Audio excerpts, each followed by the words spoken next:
دوست مجھ سے سوال پوچھ رہے تھے، میں نے کہا کہ وہ ریکارڈ کرا دیتے ہیں تاکہ اور دوستوں کو بھی، مسلمان بہن بھائیوں کو پتہ چل جائے اس بات کا۔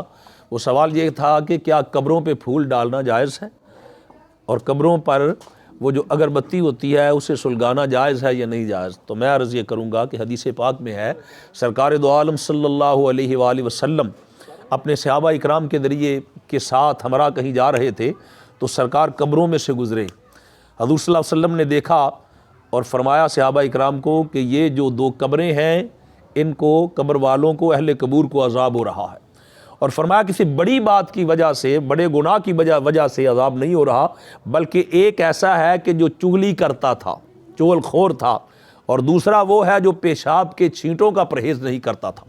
فرمایا اس وجہ سے انہیں عذاب ہو رہا، اور یقیناً وہ جو لوگ ہوں گے صاحبان قبور وہ کسی پہلی امت کے ہوں گے، رسول اللہ صلی اللہ علیہ وسلم کے زمانے کے نہیں تھے۔ اگر حضور کے زمانے کے ہوتے تو وہ حضور کے صحابہ ہوتے، مگر صحابی کریم کو عذاب قبر نہیں ہو سکتا، کیونکہ حضور نے فرمایا لا یمس النار مسلمن رعانی ورا یمن رعانی، حدیث پاک ہے، ترمذی، جامع ترمذی میں موجود ہے۔ حضور نے فرمایا اس بندے کو آگ چھو نہیں سکتی جس نے مجھے دیکھ لیا یا پھر میرے دیکھنے والے کو بھی دیکھ لیا۔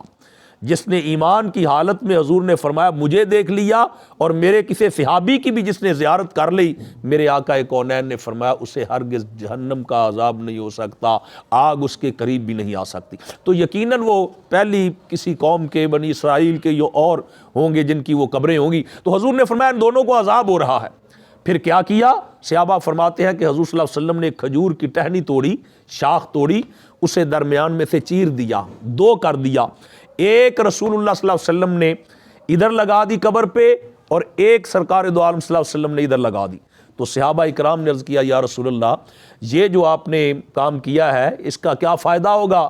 تو رسول اللہ صلی اللہ علیہ وآلہ وسلم نے فرمایا جب تک یہ سبز رہیں گی قبروں والوں کی، ان کے عذاب میں تخفیف ہو جائے گی، عذاب ان کا کم ہو جائے گا۔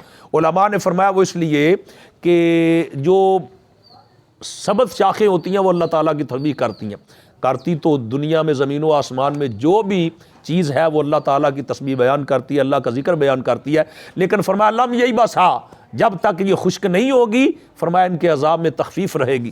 علماء فرماتے ہیں وہ اس لیے کہ جیسے کافر اللہ کا ذکر تو کرتا ہے لیکن اسے فائدہ کوئی نہیں پہنچ سکتا، اور نہ کسی کو وہ فائدہ پہنچا سکتا ہے، کیونکہ اس میں کفر کی خشکی ہوتی ہے۔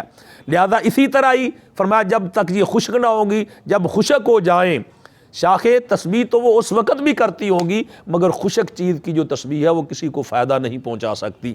اس لیے حضور نے فرمایا جب تک یہ سر سبز رہے گی، حضور نے فرمایا قبر والوں کو اس کے عذاب میں تخفیف ہو جائے گی۔ تو اب رسول اللہ صلی اللہ علیہ وسلم کی سنت مبارکہ سے یہ پتہ چلا کہ سبز شاخیں، وہ ٹہنی ضروری نہیں ہے، تخصیص نہیں حضور نے فرمائی کہ یہ کھجور کی ہونی چاہیے۔ سبز ٹہنی، سبز شاخ کسی بھی درخت کی ہو سکتی ہے، وہ جناب شیشم کی بھی ہو سکتی ہے، وہ کیکر کی بھی ہو سکتی ہے، کسی پھلدار درخت کی بھی ہو سکتی ہے، وہ گلاب کی ٹہنی بھی ہو سکتی ہے، اور گلاب کی ٹہنی کے ساتھ پھول ہوگا تو پھول بما پھول ٹہنی بھی رکھی جا سکتی ہے۔ جہاں بما پھول رکھی جا سکتی ہے وہاں پھول بھی قبروں پہ چڑھائے جا سکتے ہیں، کیونکہ وہ بھی سر سبز ہوتے ہیں۔ جیسے سبز شاخ اللہ کی تسبیح بیان کرتی ہے، اسی طرح پھول بھی اللہ کی تسبیح بیان کرتے ہیں۔ اور پھر دوسری یہ بات ہے کہ پھولوں میں خوشبو بھی ہوتی ہے۔ سرکار دو عالم صلی اللہ علیہ وسلم نے خوشبو کو بہت پسند فرمایا، بلکہ حضور نے فرمایا جب پھول سونگا کرو تو مجھ پہ درود پڑھا کرو۔ جب تم گلاب کا پھول سونگا کرو تو اس وقت درود پڑھا کرو، جب خوشبو لیا کرو۔ تو سرکار دو عالم کو چونکہ خوشبو پسند ہے، پھول بھی پسند ہے، تو یہ قبر پہ رکھنے کا حدیث پاک، شاخ والی حدیث پاک سے دلیل اس کی مل گئی، اور اب ہر درخت کی شاخ جو ہے سبز وہ قبر پہ رکھی جا سکتی ہے، اور اسی کی دلیل کے پیش نظر پھول بھی چڑھائے جا سکتے ہیں، اس میں کوئی حرج نہیں۔ اور دوسرا اس میں ایک اور نکتہ کہ رسول اللہ صلی اللہ علیہ وسلم تشریف لے جا رہے ہیں حضور نے قبر میں، تو اس سے یہ بھی ثابت ہوا کہ ہماری نظر اور انبیاء کی جو نظر ہے اس میں بڑا فرق ہوتا ہے۔ انبیاء کی نظر جو ہے اللہ تعالیٰ نے انہیں یہ نظر اور فراست عطا فرمائی ہوتی ہے کہ وہ زیر زمین بھی دیکھ لیتے ہیں۔ حضور جا تو قبر میں زمین کے اوپر رہے ہیں، مگر میرے اور آپ کے پیارے رسول یہ جان رہے ہیں کہ قبر کے اندر کیا ہو رہا ہے، ہزارہ من مٹی کے نیچے کیا ہو رہا ہے۔ یہ بھی رسول اللہ صلی اللہ علیہ وسلم کا ایک علم غیب بھی ہے، اور فراست رسول، رسالت و نبوت بھی ہے۔ تو حضور کی اگر نظر ہماری مثل نہیں تو حضور ہمارے مثل کیسے ہو سکتے ہیں؟ تو سرکار دو عالم دے. اور پھر حضور نے ان کی سابقہ زندگی کے بارے بھی رسول اللہ صلی اللہ علیہ وآلہ وسلم یہ جانتے ہیں کہ یہ اپنی زندگی میں کیا گناہ کیا کرتے تھے. ارے اللہ کے بندو، وہ پیارے رسول جو کسی پہلی امت کے لوگ خدا جانے وہ کب سے فوت ہوئے تھے اور قبروں میں پڑے تھے، میرے پیارے رسول تو اللہ کے فضل کے ان کے اعمال کے بارے بھی حضور جانتے ہیں. حضور کو علم ہے، اور امت کے اعمال کے بارے حضور کو علم نہیں ہو سکتا؟ بالکل ہے سرکار دو عالم صلی اللہ علیہ وسلم کو ہمارا علم، یہ ہمارا عقیدہ ہے. اور دوسرا یہ کہ قبروں پر اگربتی سلگانی چاہیے کہ نہیں سلگانی چاہیے، وہ بھی ایک خوشبو ہے. بعض دوست کہتے ہیں کہ قبروں میں آگ جلانا یہ ہے، منع ہے. میرے دوستو، انما الاعمال بالنیات، اگر تو وہاں یہ نیت ہے کہ آگ جلائی جائے، آگ کی نیت ہے، پھر تو منع ہے. لیکن وہاں آگ جلانے کی نیت نہیں ہوتی، وہاں تو خوشبو سلگانے کی نیت ہوتی ہے. جیسے قبر میں قبروں پر اپنا جناب ضرورت کے تحت چراغ جلا دیا جائے روشنی کی نیت سے، ہے تو وہ بھی آگ، لیکن وہاں آگ جلانا مقصود نہیں، وہاں تو روشنی کرنا مقصود ہوتا ہے. تو اگر کوئی بندہ کہے جی ادھر چراغ نہ جلائے، فرض آپ کریں کسی نے رات قبر کو تیار کرنا ہے، قبر نکالنی ہے، قبر کھودنی ہے، تو ضرورت ہے وہاں چراغ جلایا جائے گا. اب اگر جاہل کو یہ کہے کہ یہاں چراغ نہ جلاؤ، رسول اللہ نے منع کیا آگ نہ قبروں میں جلاؤ، اللہ کے بندو وہاں اب آگ جلانا مقصود نہیں ہے، وہاں تو روشنی کرنا مقصود ہے. تو لہذا روشنی کی نیت سے وہاں آگ جلانا جو ہے وہ جائز ہے.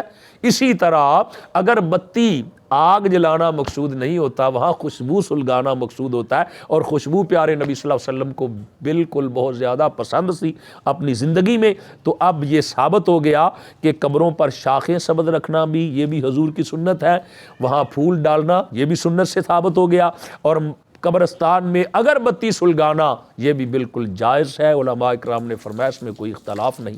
اگر کوئی ویسے اختلاف اپنے طور کرے تو یہ اس کی مرضی، شریعت میں کوئی اختلاف نہیں. قبروں پہ پھول بھی ڈالنے چاہیے، سبز شاخیں بھی رکھنا چاہیے، اور وہاں اگربتیاں بھی سلگا لینی چاہیے، بالکل جائز ہے. اللہ ہمیں عمل کی توفیق عطا فرمائے.